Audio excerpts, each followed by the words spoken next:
Hi welcome back to my channel. ఈరోజు కథ ప్రేమ యుద్ధం 7వ భాగాన్ని వినేద్దాం. కిరీటి వాళ్ళ ఇంట్లో రాత్రి సమయంలో గంగోత్రి కిరీటి గదిలోకి వెళ్ళి బావా అని పిలుస్తుంది. పడుకుని ఏదో ఆలోచిస్తున్న కిరీటి తన పక్కనే ఉన్న వాసు ఇద్దరు గంగోత్రి గొంతు విని లేచి కూర్చుంటారు. గంగోత్రి, బావా, నాకు కొత్త పని దొరికింది, నేను అక్కడే ఉండాలనుకుంటున్నాను, మీరేమంటారు అని నేరుగా విషయం చెప్పేస్తుంది. అక్కడే అంటే ఎక్కడ వాసు అంటాడు కిరీటి అర్థం అవ్వక. గంగోత్రి ఉదయం జరిగింది మొత్తం చెప్పి, నాకు అక్కడ ఆశ్రమంలో పని ఇచ్చారు బావా అంటుంది. ఏంటి, అతనికి నువ్వు సేవలు చేయాలా? అతను చిన్న పిల్లోడు కాదుగా గంగోత్రి, అతనికి నువ్వెలా సేవలు చేస్తావు అంటాడు వాసు. పర్లేదన్నయ్య, అతడు చిన్న పిల్లాడు కాకున్నా అతని వ్యక్తిత్వం చాలా మంచిది, నేను పొద్దున్నే చూశాను. తెలివి ఉండి అన్నీ తెలిసిన వారు పెట్టే బాధల కంటే తెలివి లేకుండా అతను చేసే అల్లరే ఆనందంగా ఉంది, అందుకే అక్కడే ఉండాలనుకుంటున్నాను. నిర్ణయం తీసుకొని వచ్చి చెప్పడం ఎందుకు అంటాడు కిరీటి. నేను విడిపోదామన్నా మీరు వద్దు అంటున్నారు కదా బావా, ఇప్పుడు ఒక్క ఇంట్లో ఉన్నా వేరుగానే ఉంటున్నాం, మనము కూడా ఒకరితో ఒకరం పెద్దగా చూసుకునేది మాట్లాడుకునేది ఉండదు కదా, అలాంటప్పుడు ఎక్కడుంటే ఏంటి? అక్కడ అతను ఒక్కడే కాదు, చాలామంది చిన్నపిల్లలు కూడా ఉన్నారు, వారికి సహాయంగా కూడా ఉంటాను. ఇప్పుడు అక్కడికి వెళ్ళి వారికి కూడా ప్రశాంతత లేకుండా చేద్దామనుకుంటున్నావా అంటాడు కిరీటి సూటిగా. తప్పుగా అనుకోకండి బావా, అమ్మ పెట్టదు అడుక్కొని తిననివ్వదు అన్నట్టు మీరు పెట్టరు, నన్ను సంపాదించుకొని తిననివ్వరు, ఇలా అయితే నేను భూమి మీద బ్రతికి ప్రయోజనం ఏంటి బావా? నీ ఏడుపు నువ్వు ఎక్కడ ఏడ్చినా నాకు బాధ లేదు. నాకు దూర సందు లేదంటే మా నాన్న నా మెడకి నిన్ను డోలుగా వేశాడు. నీకు రూపాయి పెట్టుకున్న మొగుడిగా నీ పక్కన లేకుంటే నాకు మాట వచ్చేదు. మాట వస్తుంది అనుకున్న వాడివి నన్ను గదిలో పెట్టుకుని పడుకోవు కదరా, అంత మాట వస్తుంది అనుకుంటే గంగోత్రితో కాపురం చెయ్యి అంటాడు వాసు. వాసు అంటాడు కిరీటి కోపంగా.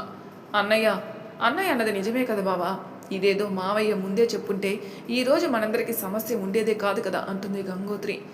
సరిగ్గా అడిగావు గంగోత్రి, అసలు నాకు తెలియక అడుగుతున్నాను కిరీటి, తనని ఏం చేద్దామని పెళ్లి చేసుకున్నావు? ఇటు కాపురం చేయవు, అటు వదిలిపెట్టవు. కిరీటి ఏం మాట్లాడకుండా కూర్చుని ఉంటాడు. నాకు తెలిసి వీడికి నువ్వు ప్రాముఖ్యత ఇవ్వడం అనవసరం గంగోత్రి, నా మాట విని వీని వదిలేసి నీ దారిని నువ్వు చూసుకో. మహా అంటే 4 రోజులు బాధపడతాడేమో, ఇలాగే ఉంటే జీవితం మొత్తం బాధపడాల్సి వస్తున్న పరిస్థితి వస్తుంది. వాసు అంటాడు కిరీటి. నీకెందుకురా కోపం వస్తుంది? నాకు కాకుంటే ఇంకెవరికి కోపం వస్తుందిరా అంటాడు ఆవేశంగా. సరే, అంత కోపం వస్తే నీ పెళ్ళాంతో నువ్వు కాపురం చెయ్యి, నేను వేరే దగ్గరికి వెళ్తాను. అసలేంటి మీ బాధ? అంత సరదాగా ఉందా నన్ను కాదని వేరొకరి దగ్గరికి పోవడం అంటాడు కిరీటి అసహనంగా. తప్పు బావా, నువ్వు తప్పుగా మాట్లాడుకు, నాకు వేరొకటి దగ్గరికి వెళ్ళడానికి సరదా కాదు, ఉన్నవాడు సరిగ్గా చూసుకోవట్లేదన్న బాధ. ఏదైతే అది అయ్యింది బావా, మామయ్య బ్రతికి ఉన్నా చచ్చిపోయినా నన్ను ఇలా చూస్తే ఆయన ఆనందంగా ఉండరు. లేని నీ తండ్రి కోసం నువ్వు నటించాల్సిన అవసరం లేదు. రేపు ఇద్దరం న్యాయస్థానానికి వెళ్ళి విడాకుల కోసం అప్పీల్ చేసుకుందాం. విడాకులు విడాకులు విడాకులు, ఇది తప్ప వేరేమీ లేదా నీకు?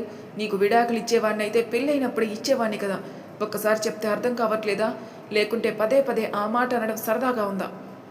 మరి కలిసిందామని కూడా అంటున్నాను కదా బావా అంటుంది దీనంగా. చూడు గంగోత్రి, నువ్వు నా బాధ్యతవి, కేవలం బాధ్యతవి మాత్రమే. నేను నీ గురించి ఎటువంటి జాగ్రత్తలు తీసుకోవట్లేదు అంటే నాకు 1,00,000 కారణాలున్నాయి. అవి ఏంటని అడిగినా నేను చెప్పలేని దుస్థితి. కొన్ని రోజులు ఆగితే ఒక్కొక్కటిగా అన్నీ బయటకొచ్చి నీకే పూర్తిగా అర్థమవుతాయి.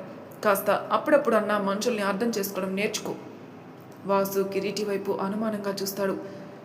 ఎంతని అర్థం చేసుకోను బావా, కనీసం పలకరించే దిక్కు లేక, బాధ వస్తే పంచుకునేవారు లేక అల్లాడిపోతున్నాను. నువ్వు నాకు తెచ్చి పెట్టుకున్నా భరిస్తున్నాను, కాదు అనుకున్నా భరిస్తున్నాను, అన్నిటికీ మించి నేను గొడ్రాలి అన్నా సరే భరిస్తున్నాను. ఇన్ని భరించి భరించి ఇవాళ నీ దగ్గర నోరు పెంచి మాట్లాడుతున్నాను నేను, రేపటి నాడు తెగించి మాట్లాడేలా ఉన్నాను. అందుకే సాధ్యమైనంత త్వరగా నీ నుంచి దూరంగా వెళ్ళిపోతే కనీసం మేనమామ కొడుకువి అన్న మర్యాద ఉంటుందని నా ఆలోచన అంటుంది. కిరీటి అసహనంగా చూస్తూ, నా తండ్రిది సహజ మరణం కాదు, ఆయన చావు వెనక ఎన్నో ఓడిదుడుకులు ఉన్నాయి.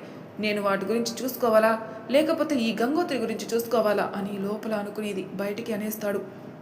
మామ, ఇది సహజ మరణం కాదా? ఏమంటున్నారు బావా అంటుంది గంగోత్రి.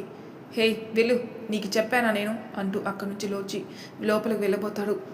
బావా, నేను విన్నాను, నువ్వు మనసులో అనుకునేది పైకి అనేసావు. వాసు అన్నయ్య, నువ్వు కూడా విన్నావు కదా అంటుంది గట్టిగా. వాసు కూడా, అవునరా, మీ నాన్నగారిది సహజ మరణం కాదు అన్నావు, నేను కూడా విన్నాను అంటాడు. ఆయన సహజ మరణం ఎందుకు కాదు బావా, నేను అత్తయ్య మామయ్య వస్తున్న కారు ప్రమాదానికి గురైంది కదా, నేను చూశాను లారీ మా మీదకి రావడం. నీకే కాదు, పోలీసులు అందరూ లారీని మాత్రమే చూశారు, కానీ లారీలో ఉన్నవాడిని చూడలేదు. ఆ రోజు నాన్న మీరు వచ్చే కారుతో పాటు ఒక అతను వచ్చే కారుకి కూడా యాక్సిడెంట్ జరిగిందట. అతను చనిపోయాడా బ్రతికి ఉన్నాడా ఏమీ తెలియట్లేదు. ఆ లారీ కూడా మిమ్మల్ని గుద్దిన తర్వాత 2 గంటల వరకు ఆ ప్రదేశాన్ని దాటి వెళ్ళలేదు అని పోలీసులు చెప్పారు. కానీ అతను ఎందుకు మావయ్యని చంపారు? అత్తయ్య నేను కూడా ఉన్నాం కదా, వాళ్ళు చంపాలనుకుంటే మరి అత్తయ్యని నన్ను కూడా ఎందుకు చంపారు బావా అంటుంది అర్థమవ్వక. కిరీటి మనసులో వాళ్ళు నాన్నని చంపడానికి బలమైన కారణం నువ్వే అని నా అనుమానం గంగోత్రి. ఉన్నట్టుండి నాన్న నన్ను ఎందుకు వేరే ఊరు వెళ్ళేలా చేశాడు? నేను వచ్చేసరికి నిన్ను తీసుకుని అమ్మ నాన్న ఇద్దరు తిరుపతి ఎందుకు వెళ్ళారు? మీకు రోడ్డు ప్రమాదం జరిగితే నాన్న ఒంట్లో 2 బుల్లెట్లు ఎలా వచ్చాయి? అమ్మకి కత్తిపోట్లు ఎలా వచ్చాయి? ముఖ్యంగా నీకు ఒంటి మీద చిన్న దెబ్బ కూడా తగలకుండా ఎలా స్పృహలో ఉన్నావు? డాక్టర్ నీకు మత్తిచ్చారని చెప్పాడు. అది ఎలా సాధ్యం? నిన్ను మానభంగం చేయడానికి ఇదంతా చేశారు అనుకోవడానికి నీకు ఎలాంటి ప్రమాదం జరగలేదని డాక్టర్ ఖచ్చితంగా చెప్పాడని ఆలోచిస్తూ ఉంటాడు. గంగోత్రి, మామయ్య ఇది సహజ మరణం కాకపోవడానికి ఏంటి? అయినా మామయ్యకి శత్రువులు కూడా ఎవరూ లేరు కదా. లారీ మీదకి వస్తున్న షాక్లో నేను కళ్ళు తిరిగి పడిపోయాను కదా. ఆ తర్వాత ఎవరైనా వచ్చి మామయ్యని చంపారా? మరి నాకెందుకు ఏం కాలేదు? డాక్టర్ నా గర్భసంచి ఎందుకు తొలగించాడు అనుకొని ఆలోచిస్తూ ఉంటుంది. కిరీటి గంగోత్రి వైపు చూసి, ఇది నీకు అనవసరం లేని విషయం, ఎక్కువగా ఆలోచించకుండా వెళ్ళి నీ పని ఏదో నువ్వు చేసుకోపో అంటాడు. గంగోత్రి ఆలోచన నుంచి తేరుకొని, అంటే నన్ను పనికి వెళ్ళమంటున్నావా బావా? కిరీటి ఏం మాట్లాడు. సరే బావా, నేను వెళ్తున్నాను. నా బట్టలు కూడా సర్దుకున్నాను. రాఘవి మేడం మిమ్మల్ని కలిశారని నాకు ఫోన్ చేసింది.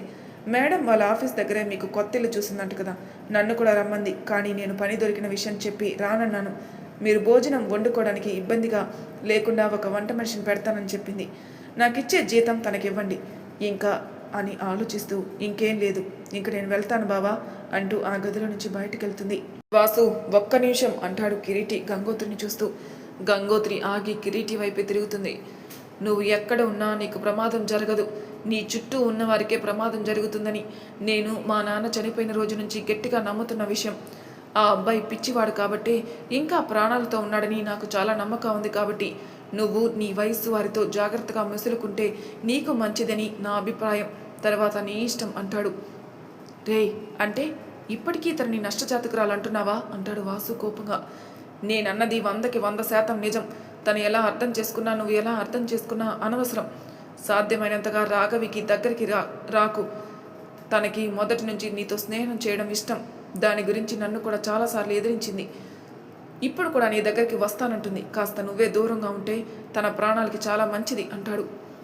గంగోత్రి సరే బావా అంటూ అక్కడి నుంచి వెళ్ళిపోతుంది. బయటికి వెళ్ళిన గంగోత్రి తలుపు సందులో నుంచి కనిపిస్తుంటే కిరీటి గంగోత్రి వైపే చూస్తూ ఉంటాడు. ఉదయం భైరవ ఆఫీస్లో భైరవ క్యాబిన్. అదేంటి రాఘవి, గంగోత్రి విడాకులు ఇస్తానంటే కిరీటి ఎందుకు వద్దంటున్నాడు? అసలేంటి వాడి సమస్య? చూడన్నయ్య, కిరీటిని నేను చిన్న వయసు నుంచి నీ స్నేహితుడిగా చూస్తే వయసు వచ్చాక ప్రేమికుడిగా చాలా దగ్గర నుంచి చూస్తాను. కిరీటి కారణం లేనిదే ఏ పని చేయడు అనేది నాకు నీకు ఇద్దరికీ ఉన్న గట్టి నమ్మకం. అంత నమ్మకం ఒకప్పుడు నాకు కూడా ఉండేది. నాన్న వేరే ఊరు వెళ్ళమన్నాడు. తోడురా బావా అని తీసుకుని వెళ్ళాడు. అక్కడికి వెళ్ళిన నన్ను ఒంటరిగా వదిలేసి రాత్రికి రాత్రే ఆ గంగోత్రిని పెళ్లి చేసుకుని ఊరి వదిలి వెళ్ళిపోయాడు. తను నా చెల్లికి అన్యాయం చేసినా నేను తన చెల్లికి అన్యాయం చేయకుండా తనని పెళ్లి చేసుకున్నాను. అదంతా జరిగిందన్నయ్య. ఇప్పుడు జరగబోయేది చూడాలి. ఏం చూస్తాం రాఘవి? నేను ఇక్కడికి వచ్చే ముందు రోజు డాక్టర్ని కలిశాను. డాక్టర్ చెప్పింది విని నేను షాక్ అయ్యాను. మావయ్యకి బుల్లెట్ తగిలాయని తెలిసింది. అసలు మావయ్యని బుల్లెట్లతో కాల్చి చంపే అవసరం ఎవరికుంది? అది లారీ ప్రమాదం అని అందరికీ ఎలా తెలిసింది? ఏంటి, మావయ్యకి బుల్లెట్లు తగిలాయా? ఏమంటున్నావు అన్నయ్య?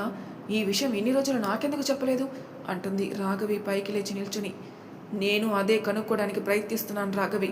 మావయ్య మరణం గురించి తెలిస్తే మనకు చాలా సమస్యలకి పరిష్కారం దొరుకుతుంది. అన్నిటికంటే ముఖ్యమైన విషయం, అన్ని కోట్ల ఆస్తిని రాత్రికి రాత్రే మావయ్య ఎవరికిచ్చాడు? అవును, నేను ఎందుకు ఈ విషయం ఆలోచించలేదు అంటే కిరీటికి మొత్తం తెలుసు. అందుకే తన ఆస్తి పోయినా బాధపడలేదు. గంగోత్రిని తీసుకుని ఇక్కడికి వచ్చాడు.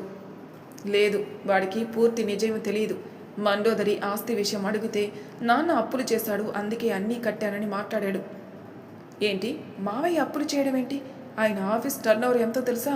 ఆయనకి బుద్ధి పుట్టి కొంటానంటే ఒక ఊరు మొత్తాన్ని దత్తత తీసుకోవచ్చు. నేను కూడా అదే అనుకున్నాను. అందుకే ఎవరికీ తెలియకుండా మావయ్య అత్తయ్యల మరణం మీద విచారణ చేయిస్తున్నాను. సరే, ఈ రోజు నుంచి ఇక్కడికి కిరీటి వస్తున్నాడని అతని నుంచి నిదానంగా అన్ని విషయాలు నేను రాబడతాను.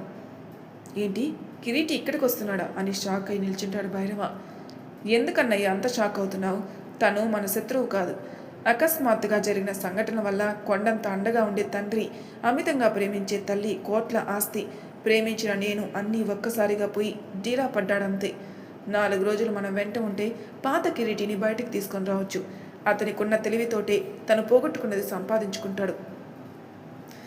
భైరవ కూడా సరే అంటూ ఉండగానే కిరీటి రావడం తన ముందున్న సిస్టమ్ మానిటర్లో కనిపిస్తుంది. రాఘవి కూడా చూసి ఇబ్బందిగా వస్తున్న కిరీటి దగ్గరికి వెళ్తుంది. రాఘవి నేరుగా కిరీటి దగ్గరికి వెళ్ళి తన ఎదురుగా చేతులు కట్టుకుని నిల్చుంటుంది. కిరీటి రాఘవి వైపు చూసి, చాలా రోజులు అవుతుంది కదరా, ఇబ్బందిగా భయంగా ఉంది. ఇక్కడ మనుషులే ఉన్నారు, దెయ్యాలు భూతాలు కాదు. నువ్వు రేపటి నుంచి వీళ్ళతోనే ఉండాలి, ఇబ్బంది పడకుండా ఉండు అంటూ అందరి వైపే చూస్తుంది. అప్పటికే స్టాఫ్ మొత్తం నిల్చొని ఉండడం చూసి అందరినీ ఒక్కసారి చూసి గజపతి సంస్థల అధినేత కిరీటి నందన్ పేరు వినే ఉంటారు కదా అని అందరి వైపు చూస్తుంది. అందరూ విన్నాం మేడం అంటారు ఒకేసారి. ఆ కిరీటి నందన్ ఇతనే, గజపతి గారి ఏకైక వారసుడు.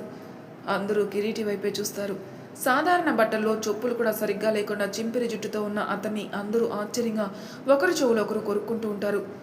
భైరవ అక్కడే తన క్యాబిన్లో ఉండే కిరీటిని చూస్తాడు.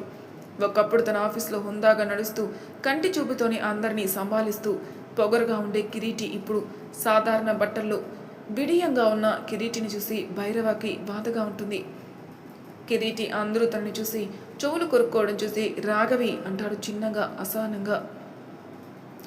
రాఘవి సరే, మీ ముచ్చట్లు అయిపోతే ఇక పనులు మొదలు పెట్టండి అంటూ కిరీటి చేతిని పట్టుకుని తన క్యాబిన్కి తీసుకుని వెళ్తుంది.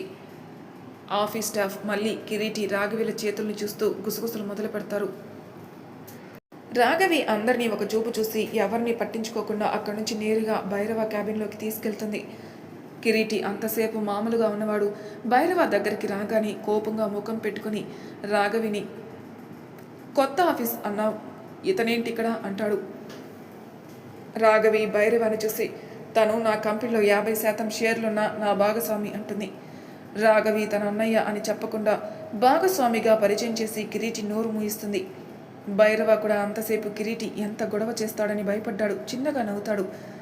రాఘవి, భైరవ సార్, ఇతను కిరీటి, నా షేర్లలో ఇతనికి 5% వాటా ఇస్తున్నాను. దానికి సంబంధించిన కాగితాలు అదిగో అక్కడున్న ఫైల్లో ఉన్నాయి. ఒక్కసారి చూసి మన ముగ్గురం సంతకం చేస్తే నేను ఇతనికి పని ఇప్పిస్తాను. కిరీటి అర్థమవ్వక, 5% ఏంటి రాఘవి అంటాడు. ఇక్కడ నువ్వు నాకు సాయం చేయడానికి వచ్చావు కాబట్టి, రేపటి నాడు నా ప్రతి విషయంలో నీ నిర్ణయం ఉంటుంది కాబట్టి ఎవ్వరూ వేలు ఎత్తి చూపెట్టకుండా ఉండడానికే ఇది అంటుంది చిన్నగా నవ్వుతూ. నాకు ఈ నిర్ణయం నచ్చలేదు. నేను ఉంటే నెల జీతానికి ఉంటా, లేదంటే లేదు. రాఘవి కిరీటి వైపే చూస్తుంది. కిరీటి అసహనంగా రాఘవి వైపే చూస్తూ, కాగితాలు గంగోత్రి పేరు మీద చేయండి అని అక్కడి నుంచి వెళ్ళిపోతాడు. గంగోత్రి పేరా అనుకుని భైరవ రాఘవి ఒకరినొకరు చూసుకుంటారు. కిరీటి ఆఫీస్ గేట్ వరకు వెళ్ళినవాడు ఒక్కసారి ఆగి, ఏంటి ఇప్పుడు నేను ఏమన్నాను? కాగితాలు గంగోత్రి పేరు మీద చేయమన్నానా? అలా ఎలా చేయమన్నాను అని లోపలికి వెళ్ళేవాడు ఆగి కోపంగా అక్కడి నుంచి వెళ్ళిపోతాడు. అన్నయ్య, గంగోత్రి పేరు మీదంట, మళ్ళీ తయారు చేయించు అని అక్కడి నుంచి కిరీటి వెనకే వెళ్తుంది రాఘవి. భైరవ రాఘవి అనుకుంటూ మేనేజర్కి ఫోన్ చేసి విషయం చెప్పి పెట్టేస్తాడు. మరి తర్వాయి భాగంలో ఏం జరుగుతుంది నెక్స్ట్ ఎపిసోడ్ తెలుసుకుందాం. అంతవరకు నా ఛానల్ సబ్స్క్రైబ్ చేయని వాళ్ళు ప్లీజ్ సబ్స్క్రైబ్ చేసుకోండి, లైక్ చేసి షేర్ చేయండి, మీ అభిప్రాయాలు నాకు కామెంట్ రూపంలో తెలియజేయండి. Thank you for listening.